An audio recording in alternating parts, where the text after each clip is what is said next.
If your goal is to die with millions in the bank, then this video isn't for you. Most people think that the safest retirement plan is the most conservative one, but that thinking can quietly cost you tens of thousands a year in the experiences you worked decades for. I'll show you the smarter way I've helped hundreds of retirees spend freely in their healthiest years without fearing they'll run out, and why sticking to old rules can keep you trapped in what I call the flat line fallacy. You'll see side by side how the traditional approach compares to an optimized spending plan and why the difference could mean 2 extra trips per year, or finally saying yes to the life you have imagined. Let's dive in.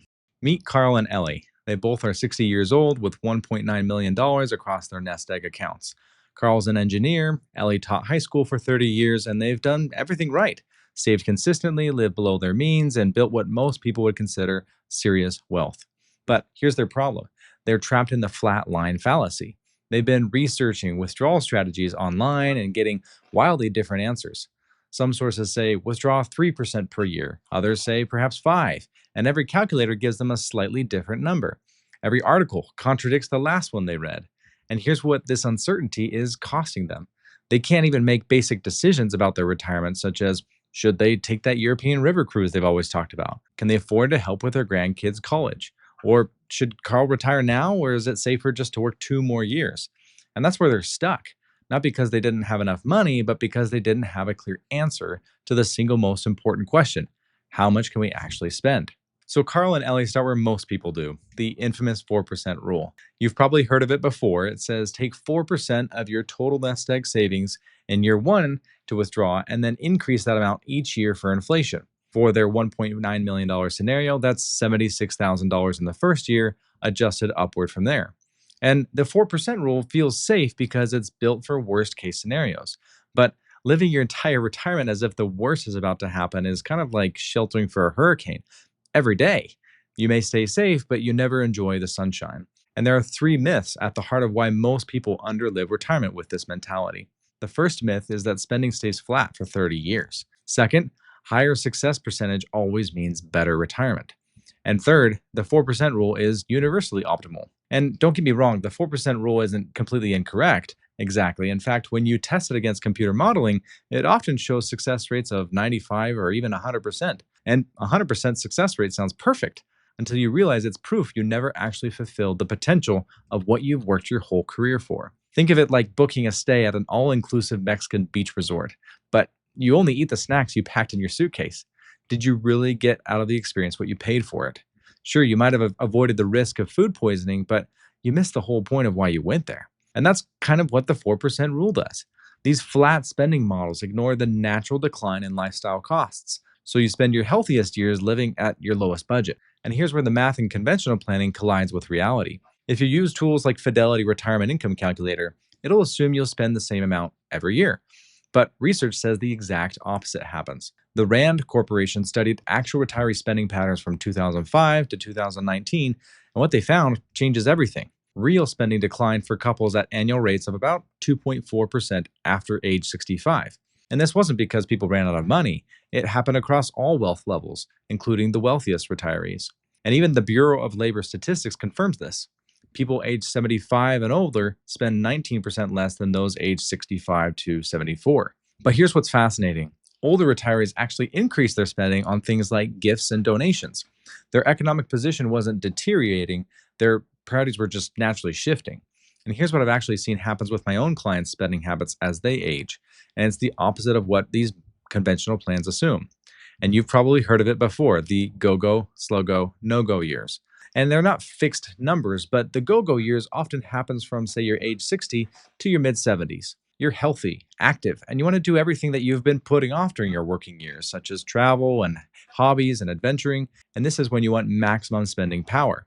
The slow go years are different for everybody, but roughly 75 to 85 is when naturally people slow down.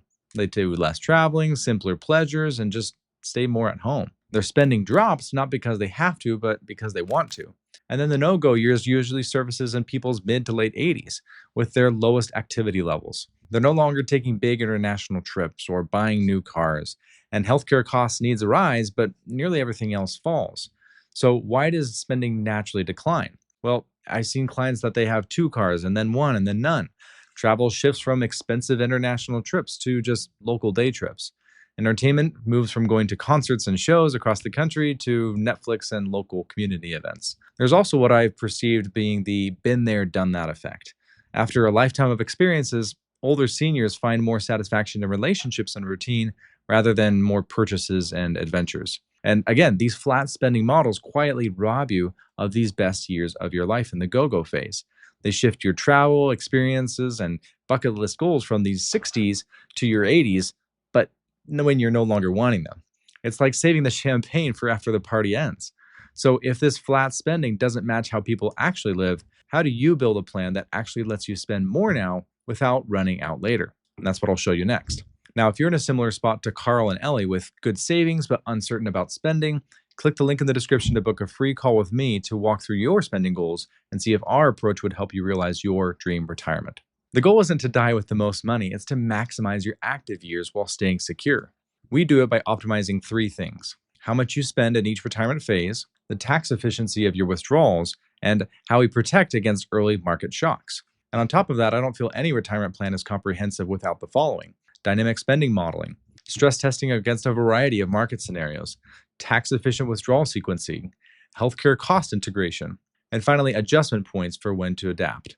Let me show you what happens when we build a plan around how people actually want to live. Remember how Carl and Ellie had to spend no more than $76,000 per year to abide by the 4% rule. This comes out to $6,333 per year, and fortunately, it comes out with a 100% retirement success model. That sounds good, right? Well, in other words, it's 100% certainty that they will run out of money, in this case, estimated to be around 3.6 million of today's dollars. However, the alternative approach we're modeling is retirement spending stages in those go-go, slow-go, no-go years. And in their case, instead of spending $6,333 per month, we've been able to optimize to spend $9,900 per month. How? Well, we look at the retirement spending stages approach, which simply in our case is modeling out a base level of income that they're going to have in their go-go years, and then estimating a certain percentage drop for the slow-go and then the no-go years, which comes out to around 25% for each stage. This effectively allows Carl and Ellie not to spend $76,000 per year, but instead $118,800 per year. That's over $40,000 more annually during their most active years. For Carl and Ellie, the difference in these two lifestyles is drastic, being able to spend on 2 amazing international trips per year instead of just one, rotating their cars every 8 years instead of holding on to one for 20. But here's the proof that the methodology matters more than just being conservative. What if we took that same 4% rule of $76,000 per year and bumped it up to the $9,900 monthly retirement spending? Instead of getting our 100% chance of probability, our chances drop to around 54%, around a 50-50 chance of running out of money. This proves that it's not about how much you spend, it's about when and how you spend it. The strategic planning approach actually lets you be the successful person that you are. Now, you're probably looking at this big elephant in the room that has a big 80% on its forehead, and there's a reason for that. Targeting 80% isn't reckless, it's strategic. The remaining 20% represents scenarios where adjustments might need to be made over a 30-year period. But here's the thing, we plan for that. In fact, if you look at the Monte Carlo analysis, which is 1,000 scenarios of the best and the worst of worst market conditions projected, we see that there's a 25% chance that they will have at least $162,000 in today's money by the end of this plan. The median and most likely value is that they'll end up with about $1.3 million. But here's the thing, when we think about that 20% difference, many times you see these situations coming 10 to 15 years before they become real problems. For example, if markets underperform in your first decade of retirement, you might expect portfolio depletion trending towards the danger zone by year 10 or 12. That gives you plenty of time far in advance to make adjustments by maybe reducing spending by 10%, delaying a major purchase. And another consideration is, what if your healthcare costs spike unexpectedly due to a medical diagnosis? You can project that difference in your plan years before it actually takes place, so you can be able to proactively allow them to adjust their lifestyle accordingly, maybe altering their travel itineraries or considering geographic arbitrage.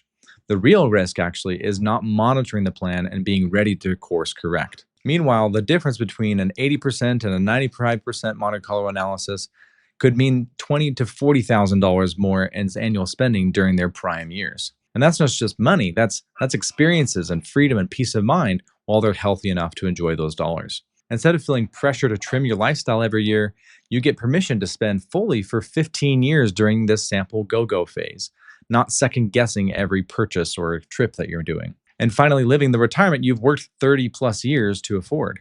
For Carl and Ellie's scenario, this approach works because we've accounted for their specific situation.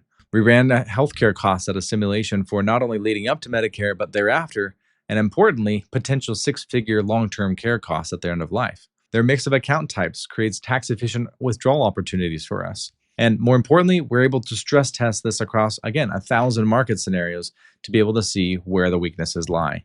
The plan works in the vast majority of cases, and in the minority where adjustments are needed, there's plenty of advance warning. Think of it like you're flying from Seattle to Orlando.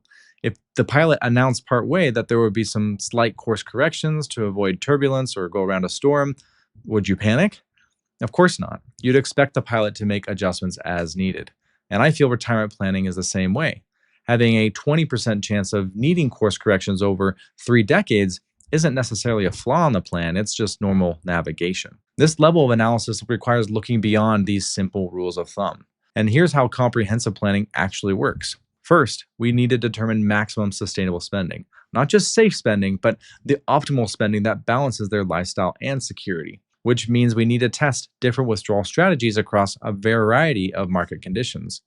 Second, we need to optimize the portfolio structure. In retirement, where you hold investments matters just as much as what you hold. For example, tax-efficient withdrawal sequencing can support significantly higher spending. Third, we want to protect against early market crashes. Our personalized bucket strategy allows clients to weather even a bear market in year 2 of retirement, so they're avoiding being forced to sell investments at the worst possible time. Fourth, one needs to plan for the healthcare reality, where healthcare has its own inflation rate in all of this, higher than regular inflation. And this applies not just to early retirement marketplace coverage, but Medicare optimization and, yes, long-term care planning as well. Fifth, we want to integrate strategic Social Security timing, not just to optimize your finances, because that's easy math. What we're looking for is how to optimize for their lifestyle, which isn't always the same thing. Sometimes claiming earlier makes it easier to support other planning goals. Sixth, we want to be able to stress test everything. We want to know not just whether the plan works on average, but how it performs in a variety of worst case scenarios, such as not only the market dropping immediately upon retirement, Social Security going down, taxes being higher than expected, living longer than we expect, inflation running higher on average, healthcare costs going higher than average, or getting a lower rate of return than we expected. At the end of the day, here's what matters. Retirement planning has been reduced to many rules of thumbs and online calculators, but your retirement is too important for these generic solutions. The 4% rule, for example, was never meant to be the final answer. It was a starting point. The idea that everyone should follow the same strategy regardless of their situation just doesn't make sense. Carl and Ellie's plan works because it's built around how they want to live, supported by research on how people actually spend, and tested across realistic scenarios, giving them permission to enjoy their wealth while maintaining reasonable security. But their plan isn't your plan. What works for them might be wrong for you. Like a good recipe, a retirement planning requires, yes, the right ingredients, but in the right proportions for your specific taste, instead of copying someone else's measurements and expecting the same results. In their case, they can confidently spend $40,000 more per year than traditional advice would suggest. And this isn't reckless, it's optimized for how they actually want to live retirement. So now that you've seen how spending naturally declines in phases that align with real human preferences, and why building this plan around reality unlocks dramatically better lifestyle options without sacrificing your security, you can make better decisions. Unfortunately, every year that you delay this decision to get that clarity is a year you can't get back. Your healthiest, most active retirement years are finite, and they're happening right now. If you want to see what your savings can realistically support in retirement spending, click the link in the description to book a complimentary call with me. We'll walk through your spending goals and see if our approach can help you realize your dream retirement. Thanks for watching, and I'll see you in the next video.